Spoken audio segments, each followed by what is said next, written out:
ay rated SPG. Striktong patnubay at gabay ng magulang ang kailangan. Maaaring may masiselang tema, lengguwahe, karahasan, sexual, horror o droga na hindi angkop sa mga bata.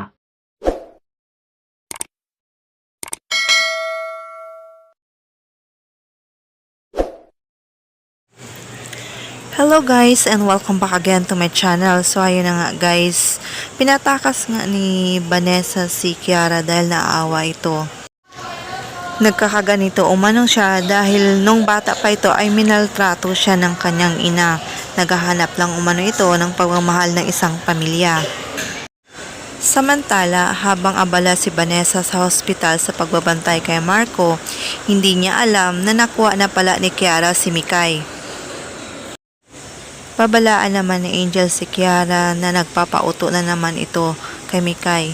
Akala niya umano, mapapatawad pa siya ni Vanessa sa kanyang ginawang pagkidnap sa kanyang anak. Pero ayon naman kay Kiara, alam na umano ni Vanessa ang kanyang gagawin kapag tinaydor niya pa umano ito.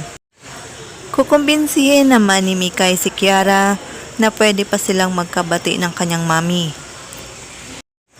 Ipakita niya lang umano na nagsisi na siya sa kanyang mga nagawa. Makukumbinsi naman kaya ni Mikay si Kiara? Abangan!